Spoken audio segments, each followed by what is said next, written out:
یہ 1988 کی بات ہے۔ لندن میں ایک پرہجوم پریس کانفرنس میں انگلینڈ کی خاتون وزیر اعظم مس مارگریٹ تھیچر سوالات کے جوابات دے رہی تھیں۔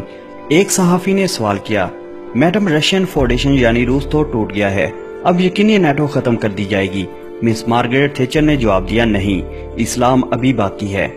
یہیں سے ابتدا ہوئی مسلمانوں کے خلاف مسلمان ممالک کو کمزور کرنے کی پالیسیاں اور انہیں تباہ کرنے کا عمل شروع ہو گیا، اور اس کی ابتدا عراق تھا اور آخری ٹارگٹ پاکستان اور اس کے ایٹمی اثاثے۔ پھر ساری دنیا نے دیکھا کہ عراق کو برباد کیا گیا، اس پر یہ جھوٹ گھڑ کر کہ اس کے پاس کیمیائی ہتھیار ہیں۔ پھر لیبیا کو تباہ کیا گیا، پھر شام پر چڑھ دوڑے، لیکن پاکستان کو ایسے نہیں گھیرا جا سکتا تھا۔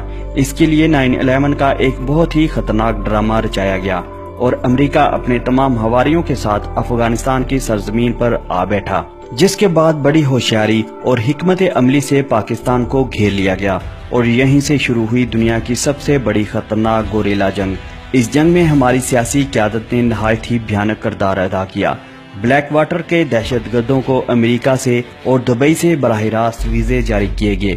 کلبھوشن یادو کی شکل میں انڈیا بلوچستان کی سرزمین پر الگ ہی اپنا کھیل کھیل رہا تھا۔ شمالی اور جنوبی وزیرستان میں عالمی قوتیں کھل کر اپنے مہرے اتار چکی تھیں، یہاں تک کہ سوات تک دہشت گرد پھیل چکے تھے۔ یہ ایک ایسا جال تھا جس سے نکلنا اس قدر مشکل نظر آ رہا تھا کہ امریکی تھنک ٹینک کی طرف سے برملا نہ صرف یہ کہہ دیا گیا کہ 2015 میں پاکستان کا وجود ختم ہو جائے گا، بلکہ اس کے کتنے ٹکڑے ہوں گے اس کا نقشہ تک جاری کر دیا گیا۔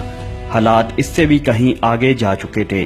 یہی وجہ ہے کہ اس وقت کے army chief general Raheel Sharif نے اپنے بیانیے میں کہا کہ اصل خطرہ انڈیا نہیں بلکہ دہشت گرد ہیں۔ انہی خطرناک حالات میں ہی انڈیا نے کولڈ سٹارٹ جیسے منصوبے پر کام کرنا شروع کر دیا، یہاں تک کہ انڈیا نے اس مشن میں استعمال ہونے والے جدید ہتھیار بھی خرید لیے اور بھارتی فوجیوں کو پوری طرح سے حملے کے لیے تیار کیا جا چکا تھا۔ ان حالات میں ہماری امیدوں کے محور پاکستان آرمی، انٹیلیجنس ایجنسیز اور پاکستان کی سلامتی کے تمام ادارے ان حالات پر نہ صرف گہری نظر رکھے ہوئے تھے بلکہ اپنے مہرے بڑی احتیاط کے ساتھ آگے بڑھا رہے تھے۔ ہمارے سائنسدان دن رات میزائل ٹیکنالوجی کو ایڈوانس کرتے چلے جا رہے تھے۔ بھارت کے نئے اور جدید دفاعی نظام کو دیکھتے ہوئے ہمارے سائنسدانوں نے بھی اپنے میزائلوں کو جدید سے جدید تر بنانے میں اہم کردار ادا کیا۔ تمام ورلڈ کپ کے بعد آپریشن ضرب عضب شروع ہو گیا۔ مجاہدین اسلام پاکستان آرمی ان خارجی کتوں اور غیر ملکی طاقتوں کی کٹ پتلیوں پر قہر بن کر ٹوٹ پڑی۔ پھر چشمے فلک نے دیکھا کہ وہ دہشت گرد جو ساری دنیا کو بھگا بھگا کر مار رہے تھے، پاکستان کے شیر دل جوان ان کو بھگا بھگا کر موت کی وادیوں میں بھیج رہے تھے۔ میرے مجاہد آندھیوں کی رفتار سے دشمن کو کاٹتے چلے گئے۔ امریکہ اپنے حواریوں سمیت سکتے کی حالت میں چلا گیا۔ پاکستان آرمی نے اپنے تمام علاقے کلیئر کروائے، بلکہ پاکستان کے اندر آئے بلیک واٹر کے اور دوسرے دہشت گرد پکڑ پکڑ کر موت کے گھاٹ اتارتے چلے گئے۔ آخر امریکہ بھی چلا اٹھا کہ ہمارے ٹورسٹ غائب ہو رہے ہیں، حالانکہ وہ کوئی ٹورسٹ نہیں تھے، وہ امریکی خفیہ ایجنسی کے کارکن تھے جو کہ ٹورسٹ ویزے پر پاکستان بھیجے گئے تھے۔ کلبھوشن یادو جیسے سانپ بھی اپنے گروہ سمیت پکڑے گئے۔ یوں پھر سے پاکستان امن کا گہوارہ بننے لگا اور تاریخ میں پہلی بار پاکستان گوریلا وار کا فاتح اعظم بن کر دنیا کے سامنے آیا۔ اب جوابی وار شروع ہے اور دشمن کی چیخوں سے آسمان ہل رہا ہے اور ان کے اوسان اس قدر اڑے ہیں کہ آئے دن پاکستان پر الزامات لگا رہے ہیں۔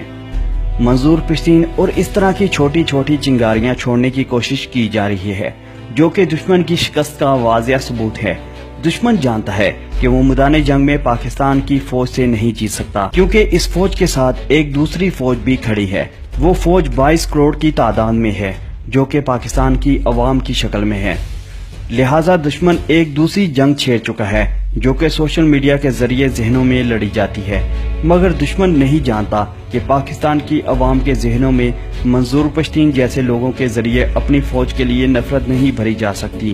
آج ہر اس پاکستانی نے ایک اہم کردار ادا کیا ہے اور منظور پشتین کے اس ڈرامے کو محض ایک ڈرامہ قرار دیا ہے۔ یہی وجہ ہے کہ لوگوں کو علم ہونے لگا ہے کہ منظور پشتین جھوٹا انسان ہے، لیکن لوگوں نے اس کے جلسے میں جانا چھوڑ دیا ہے۔ منظور پشتین کے اس خطرناک ڈرامے کو ناکام بنانے میں ان پاکستانیوں کا اہم کردار ہے جو سوشل میڈیا پر، چاہے وہ فیس بک یا ٹویٹر یا یوٹیوب ہو، پاکستانیوں نے یہ جنگ اپنے کمنٹس اور لائکس کی صورت میں لڑی۔